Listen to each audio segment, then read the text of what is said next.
Bernard Arnault, the richest man in the world, with a net worth of over $200 billion, Arnault has surpassed the likes of Jeff Bezos and Elon Musk to claim the top spot. But how did he get there? What makes him so successful? And what can we learn from him? In this video, we will be exploring his journey to the top. Let's first go back to where it all started. Bernard Arnault was born on March 5, 1949, in Roubaix, France.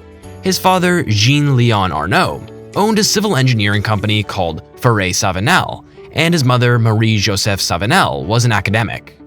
Arnault began his career in 1971 as a trainee at his father's company as an engineer, and within 3 years he turned the business's focus to real estate under the new name Farinel.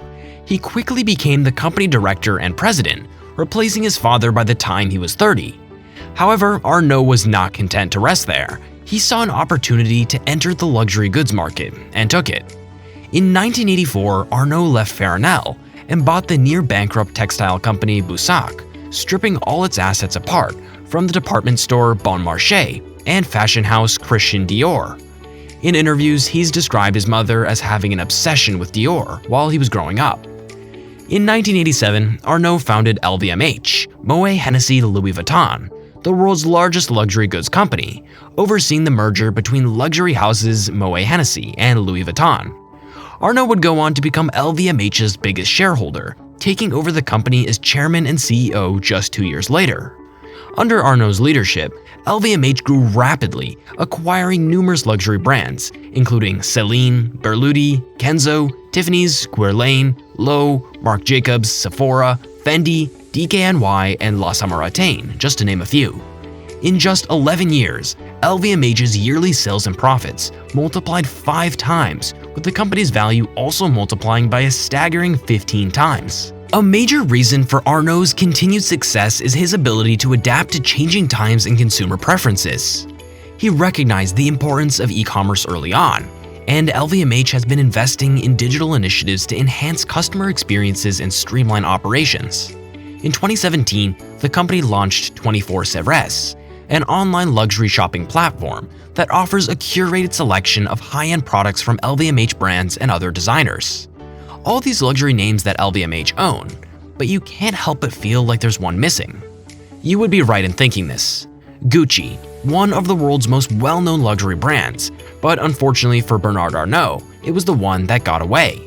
In 1999, he began what the New York Post described as the bloodiest fight in fashion, a creeping takeover bid for Gucci. When his shares topped 34%, Gucci retaliated by creating an employee stock option plan to dilute his stake. Gucci then sold out to François Pinault's PPR, now Kering, for $2.92 billion. Arnault took the case to court, but lost. I'm sure Arnault isn't losing any sleep over it though, as his success with LVMH was not limited to the luxury goods market.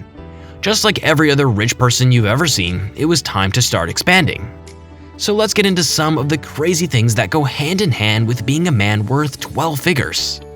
Well, firstly, Bernard has acquired many different forms of land, including mansions, luxury hotels, wine houses, and even his very own island in the Bahamas. You know, just the standard stuff. Between the years 2016 and 2017, Arnault silently acquired 5 major properties in America, with estimates of the total price of these places coming in at a cool $125 million. He might live in France, but he likes to keep his options open, and what better way to do this than by owning almost half of Rodeo Drive? However, just because he likes a trip to America, this doesn't mean he hasn't purchased a few places back in his home country, with the most notable being his massive chateau-style mansion in Saint-Tropez. Bernard also owns other luxury assets outside of the fashion world. Luxury hotels. LVMH are the owners of both Cheval Blanc and Belmont Hotel, both well known for their extravagance and grand facilities. Cheval Blanc is a beautiful place, with 72 rooms and suites with luxury spending available on site, with stores such as Louis Vuitton and Christian Dior. The hotel group now has resorts in the French West Indies, Maldives, Saint-Tropez, and Paris. With expansion, it is also almost starting to seem like a chain, just like his other luxurious hotel brand, Belmont, that has sites across 24 countries worldwide. Land isn't just limited to mansions, luxury hotels, and shopping malls. When you are a billionaire, why not just buy an entire island? The French businessman is the proud owner of Indigo Island, 133 acres of land located in the Bahamas, with an estimated cost of around $35 million. Bernard Arnault seems to enjoy a good business venture as much as he enjoys a good vacation, but why not do both when you have that sort of money? Bernard is a wine enthusiast and owns over 10 wine houses. Some of the most famous ones include Moët and Chandon, Hennessy, and Krug. He has such a love for wine that he enjoys traveling to vineyards around the globe, his favorite area most notably being Bordeaux, where he controls his very own vineyard. With all these places getting dotted around the world, you can just imagine how infuriating it must be getting from place to place. But when you are a billionaire, you can't be expected to wait in lines at the airport and fly with us peasants. They instead, however, spend millions of dollars in order to own their very own private jets, where they are able to fly like royalty wherever they want, whenever they want. Bernard Arnault has a range of aircrafts that make his trips quick, convenient, and obviously luxurious. He owns a Bombardier Global 7500, acclaimed as one of the world's largest business jets, that holds up to 19 passengers, and if you're thinking of getting one, then don't worry. All you need is a spare $73 million laying around. He also owns a Bombardier Global 6000 that he acquired in 2012 for over $20 million. All this talk about business gets you thinking, what does Bernard Arnault do in his spare time? Well, billionaires are people too, with their own hobbies. These hobbies are just done in a bit more of an expensive way. Bernard seems to enjoy spending his time on yachts.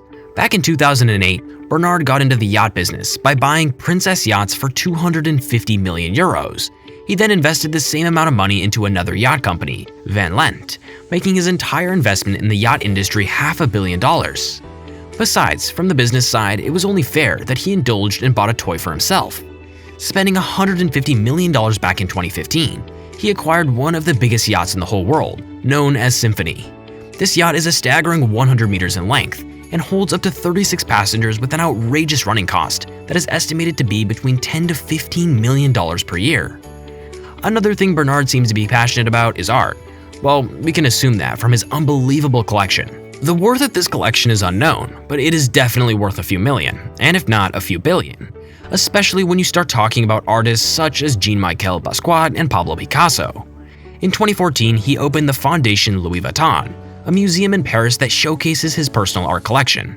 However, according to reports, Bernard likes to keep his favorite pieces close to him, right in his home in Paris. He also hosts fine art competitions every year.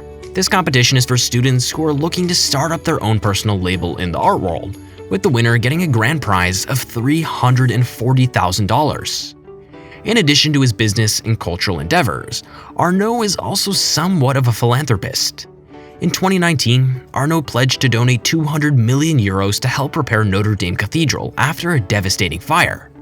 As well as this, through the Arnault family group, he has donated millions of dollars to various charities and causes, including the fight against COVID-19 and to Greta Thunberg's initiative to fight climate change.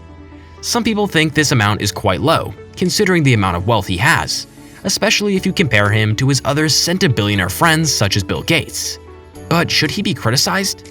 He still did donate a fair share of money. Let us know what you think in the comments below. It is clear that Bernard Arnault's journey to success is a remarkable one. From his early days as an engineer to him shaping the world of luxury goods and becoming the wealthiest man alive.